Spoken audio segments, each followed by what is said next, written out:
Salam Rahayu. Saudara Tunsewu dimanapun Anda berada. Kali ini Denun Sewu kembali hadir di kisah pengalaman mistis. Dan kali ini akan menceritakan tentang kisah nyata dari Ibu, sebut saja Ibu Retno,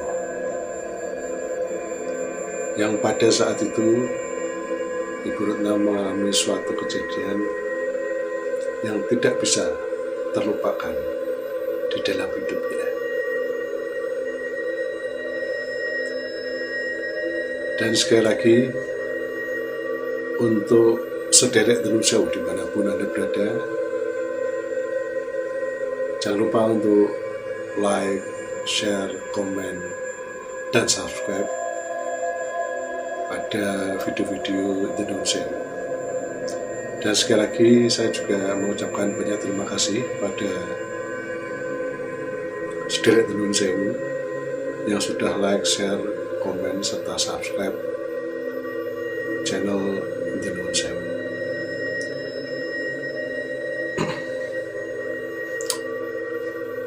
Kejadian ini terjadi sekitar lebih dari 15 tahun yang lalu. Saat itu, sebut saja Ibu Retno mengalami sakit yang sudah cukup parah. Beliau mengidap penyakit liver saat itu. Karena di sini juga keluarga sudah terlambat untuk membawa ke rumah sakit. Dan pada saat itu Bu Retno dipilihkan kamar yang VIP agar supaya dapat pengamatan lebih intensif dari tim medis.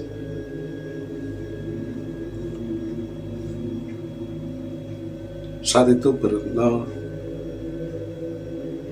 sudah diperingatkan oleh dokter bahwasanya penyakit yang diidap oleh Ibu Retno ini sudah stadium 4 atau sudah terlalu parah. Di samping itu juga dokter sudah memberikan informasi kepada keluarga Ibu Retno, yang mana karena parahnya penyakit Ibu Retno, sehingga jika ada sesuatu apapun yang terjadi pada diri Ibu Retno, pihak keluarga harus mengikhlaskan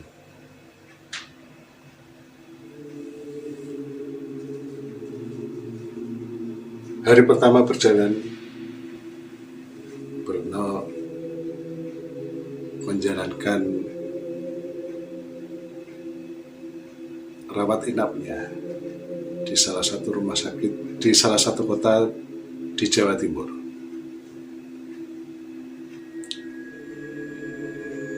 Sampai hari ke-6, penyakit Ibu Retno dan kondisi Ibu Retno sendiri semakin menurun. Seperti halnya yang lain, Ibu Retno mendapatkan kunjungan dokter dan suster di jam 7. Tetapi di sini Ibu Retno selalu diperiksa lagi oleh suster, tepatnya di jam 2 malam.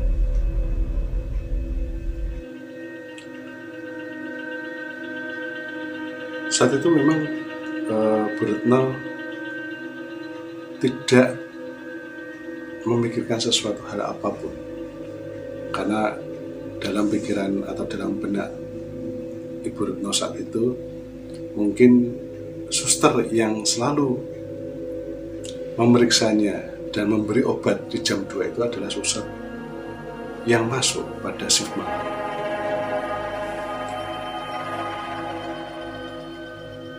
Tepatnya di hari ke-7, Ibu Retno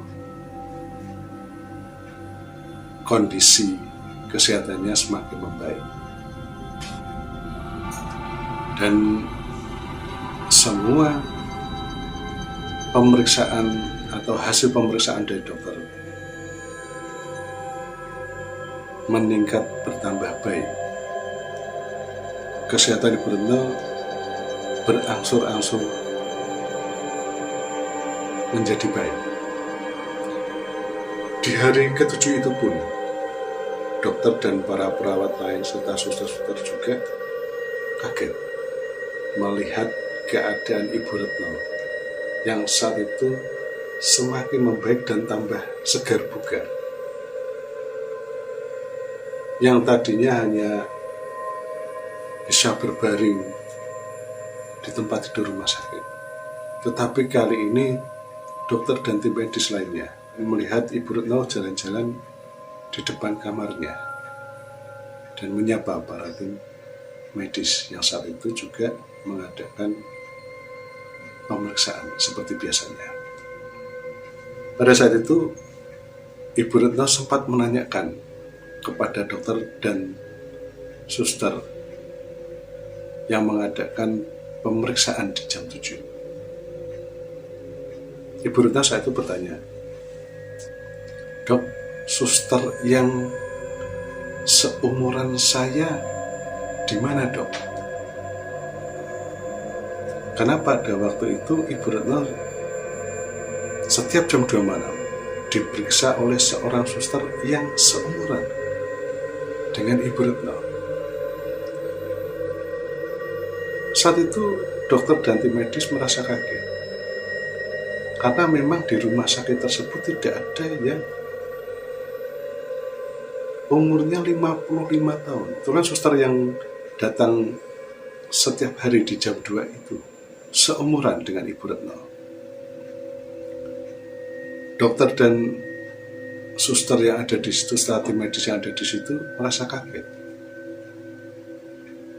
Kemudian dokter berkata pada Ibu Retno saat itu, "Maaf Ibu, di rumah sakit ini tidak ada suster yang seumuran Ibu.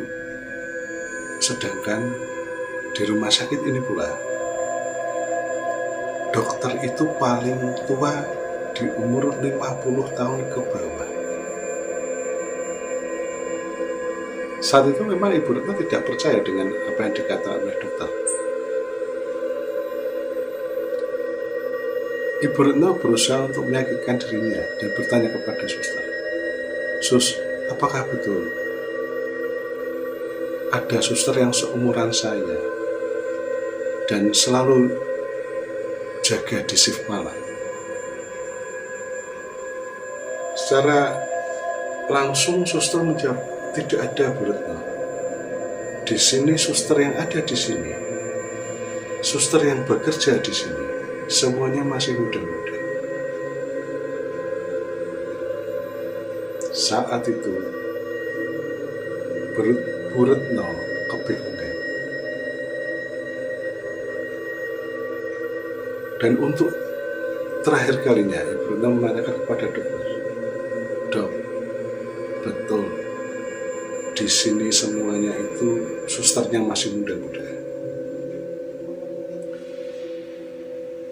Dokter hanya tersenyum dan meyakinkan Bu Retno lagi, "Betul Bu,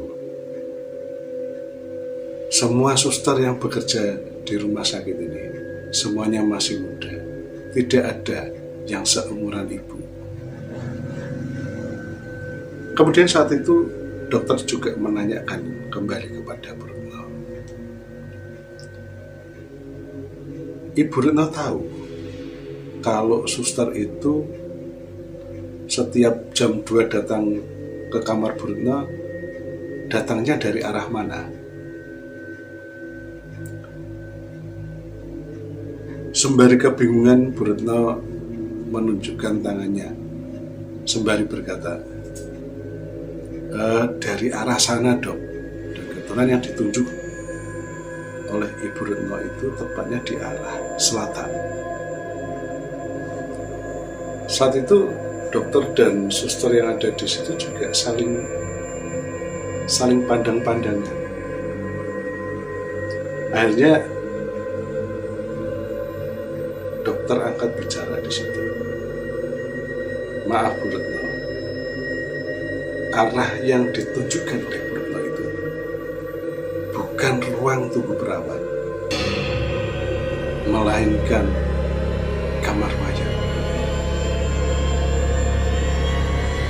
Saat itu Bu Retno merasa kaget dan tidak percaya dengan apa yang dikatakan dokter.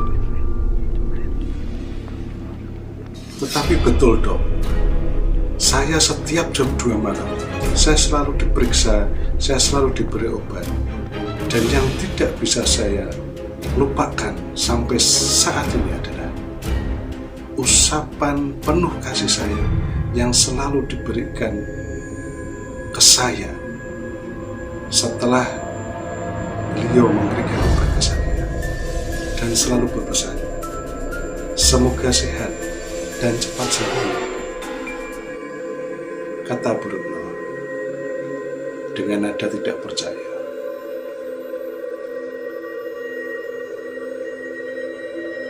Malam berikutnya, tepatnya jam 7 malam, seperti biasa dokter dan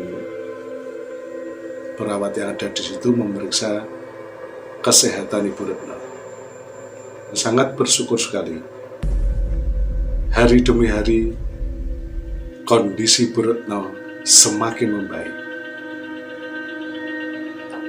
Saat itu Bu Retno menanyakan kembali tentang suster tua yang selalu memeriksa Ibu Retno jam 2 malam.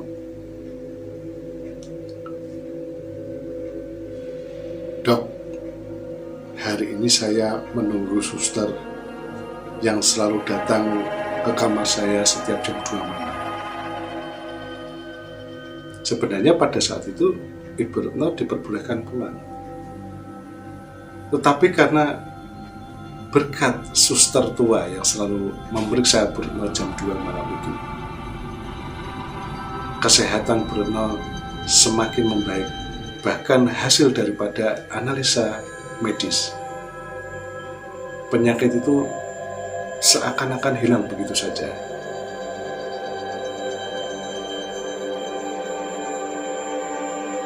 Saat itu Bu Retno berkeinginan untuk hari yang terakhir ini, sebelum Ibu Retno pulang, ingin bertemu dengan suster tersebut. Jam 7 berlalu. Tepat jam 2, Ibu Retno menunggu suster tersebut. Saat itu suster itu tidak ada lagi dan tidak memeriksa Ibu Retno kembali. Suster itu hanya datang di hari pertama sampai di hari ke-7. Dan di hari ke-7, Ibu Retno semakin membaik. Keinginan Bu Retno saat itu ingin berterima kasih kepada suster tersebut. Meskipun Ibu Retno tahu semua penjelasan dari dokter dan suster serta tim medis lain mengatakan bahwa suster tua itu tidak ada. Ibu Retno sangat bersyukur sekali karena berkat bantuan dari suster tua itu, meskipun suster tua itu bisa dikatakan suster hantu. Sekali lagi, Bu Retno merasa bersyukur dan memanjatkan doa sebagai rasa syukur kepada Tuhan, dan tak henti-hentinya Bu Retno berterima kasih kepada Tuhan. Meskipun kuasa Tuhan atau kuasa Allah melalui segala sesuatu yang tidak bisa dinalar. Hari ke-9 Ibu Retno diperbolehkan pulang ke rumah. Sebenarnya Ibu Retno sudah bisa pulang di hari ke-8, tetapi keinginan Bu Retno untuk berterima kasih kepada suster tua yang selalu datang jam 2 tersebut, akhirnya Ibu Retno pulang di hari 9. Meskipun Bu Retno tidak pernah bertemu lagi dengan suster tua tersebut. Sebelum meninggalkan kamar, Bu Retno berkata di dalam kamarnya, "Terima kasih Yesus, berkat dirimu aku bisa sembuh dari sakitku."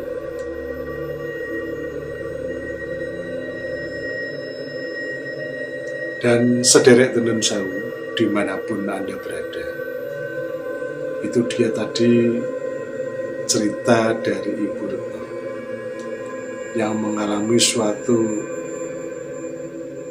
kejadian yang tidak bisa masuk ke dalam akal sehat. Karena itu pula Ibu Retno sembuh dari sakit livernya. Dan sederek tenun sewu dimanapun Anda berada, sekian kisah pengalaman mistis. Dan sekali lagi buat sederek tenun sewu yang sudah like, komen, share, dan subscribe video-video dari tenun sewu, sekali lagi saya ucapkan banyak terima kasih. Dan buat sederek tenun sewu yang baru menonton tayangan ini, jangan lupa untuk like, share, komen, dan subscribe. Seperti biasa di akhir acara, saya selalu mengucapkan, jika ada salahnya, saya nun sewu. Jika ada benarnya, saya nun sewu. Kesempurnaan hanya milik Allah SWT. Salam Rahayu.